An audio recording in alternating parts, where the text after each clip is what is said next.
Assalamualaikum warahmatullahi wabarakatuh. Jumpa lagi dengan Ibu Rini.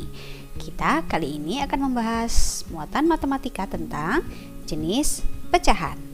Seperti biasa, sebelum mulai mari kita berdoa terlebih dahulu.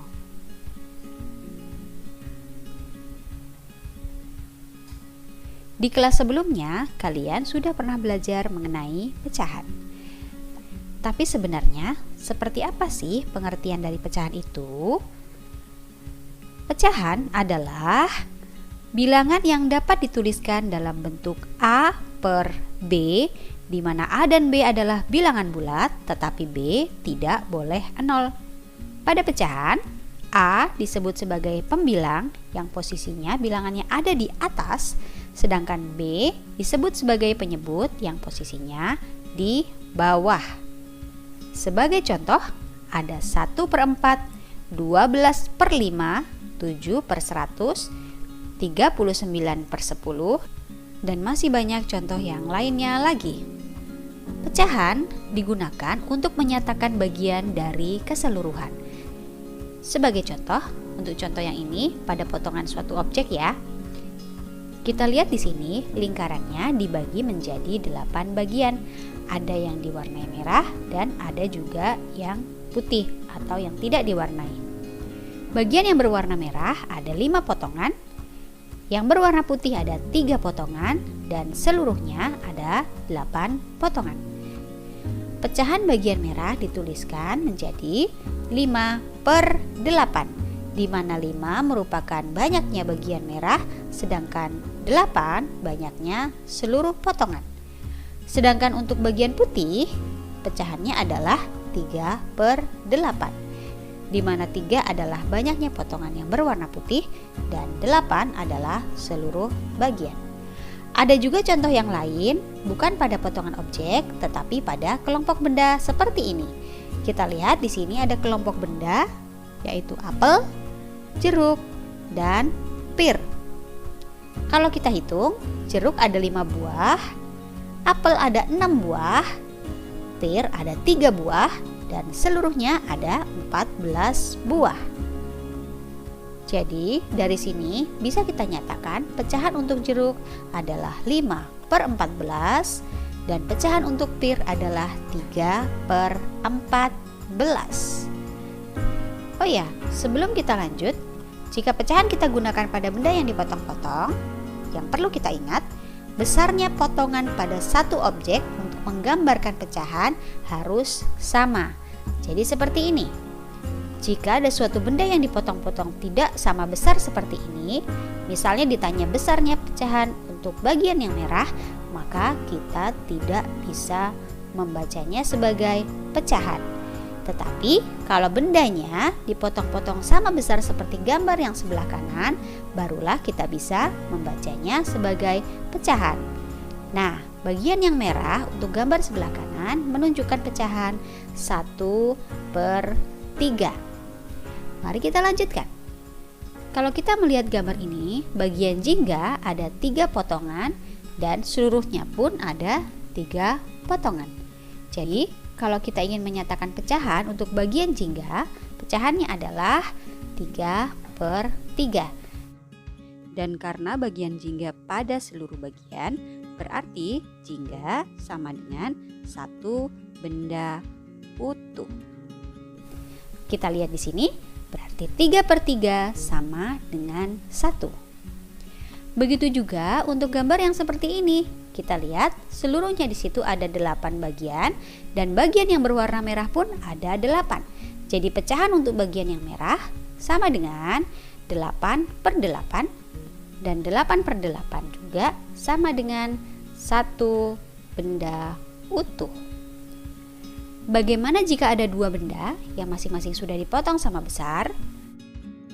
Untuk menuliskan pecahan gambar seperti ini, maka kita lihat tiap bendanya dipotong sama besar dan seluruhnya ada 8 potongan, berarti pecahan untuk bagian yang hijau sama dengan 8/4, di mana 8 adalah banyaknya potongan seluruhnya dan 4 menyatakan banyaknya potongan dalam setiap satu benda.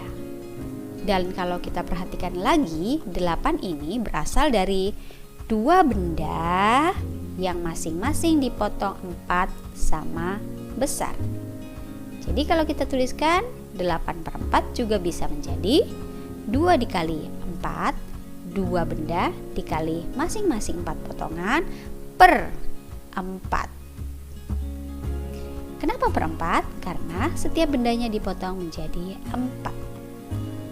Dan 8/4 sesuai dengan gambar menunjukkan 2 benda utuh. Sekarang kita masuk ke dalam materi sesuai judulnya ya, yaitu tentang jenis pecahan. Jenis pecahan ada beberapa macam. Pecahan biasa adalah bentuk pecahan yang sudah kita bahas sejak awal, yaitu pecahan yang berbentuk A per B. Oh ya, A per B per kadang-kadang ditulis menggunakan garis miring. Contoh dari pecahan biasa adalah 3/4. Jenis pecahan yang kedua adalah pecahan campuran. Pecahan campuran dituliskan dalam bentuk A, B per C. A ada di samping, B sebagai pembilang, dan C sebagai penyebut. Contohnya adalah 2/3/5. Jenis pecahan yang ketiga adalah pecahan desimal. Pecahan desimal dituliskan dalam bentuk A, B. Contoh pecahan desimal adalah 3,76. Jenis pecahan yang lain adalah persen, yang bentuknya adalah A 0/0. 0/0 ini dibaca dengan persen. Sebagai contoh, bilangannya adalah 47%.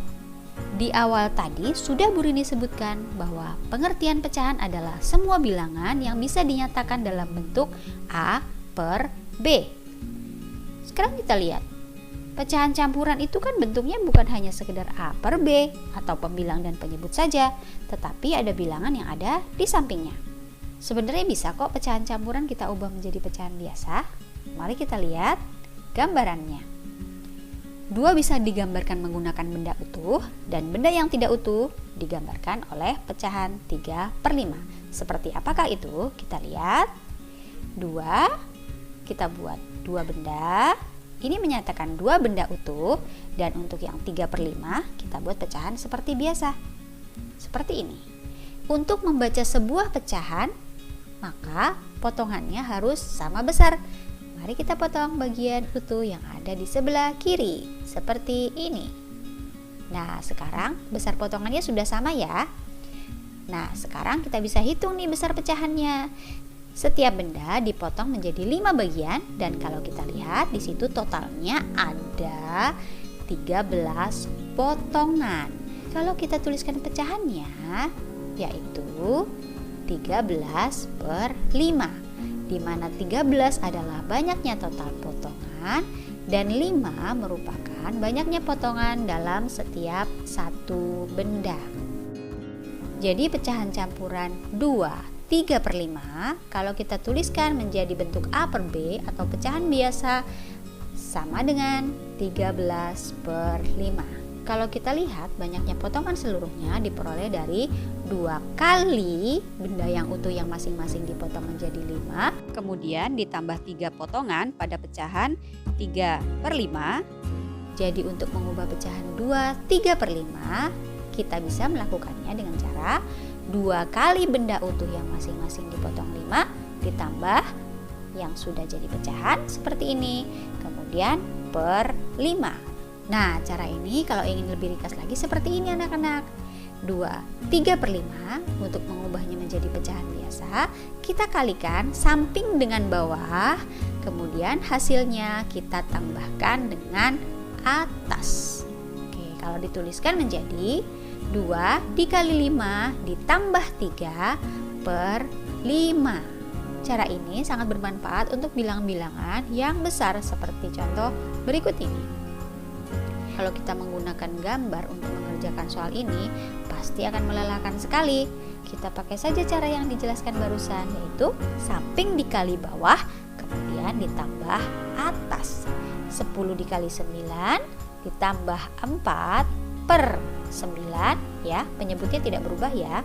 Hasilnya sama dengan 94/9. Bagaimana dengan pecahan yang lainnya, yaitu pecahan desimal? Contohnya di sini adalah 13,76 dan 0,9. Semester 1 kita pernah mempelajari tentang bilangan desimal. Ingat kan? Koma adalah pembatasnya. Bilangan sebelah kiri koma diurut dari yang paling dekat adalah satuan, puluhan, ratusan, dan seterusnya. Sedangkan angka yang ada di belakangnya koma atau di kanannya koma, yang paling dekat dengan koma adalah per 10, dan setelah itu sebelah kanannya adalah per 100. Kalau ada bilangan lagi berarti bilangannya per 1000 dan seterusnya. Untuk mengubahnya menjadi pecahan biasa, kita lihat di situ contoh yang atas, paling belakang nilainya adalah per 100. Jadi, untuk mengubah 13,76 menjadi pecahan biasa, maka penyebutnya kita lihat dari nilai tempat yang paling belakang yaitu per 100, dan untuk pembilangnya kita tulis semua angka yang ada pada bilangan tersebut. Jadi 13,76 kalau menjadi pecahan biasa adalah 1376 per 100. Begitu juga untuk 0,9. Pecahan desimal ini paling belakangnya adalah per 10, berarti pecahan biasanya nanti harus per 10. Kemudian kita lihat angkanya di situ ada 0 dan 9, kita tulis saja 0,9 per 10. Nah, untuk bilangan yang tanpa koma maka 0 paling depan, silakan dicoret. Yuk kita lanjut lagi. Sekarang kita lihat bagaimana dengan persen. Persen artinya adalah per 100. Mudah bukan? Jadi kalau misalnya kita punya 17%, langsung bisa kita ubah menjadi pecahan biasa yaitu 17 per 100. Oke anak-anak, cukup sampai di sini penjelasan dari Bu Rini. Terima kasih ya sudah menyimak. Kalau misalnya kalian belum paham, boleh diulang-ulang lagi. Dan jangan lupa kerjakan latihan-latihan yang diberikan oleh guru kalian. Sampai jumpa lagi di pertemuan selanjutnya. Wassalamualaikum warahmatullahi wabarakatuh.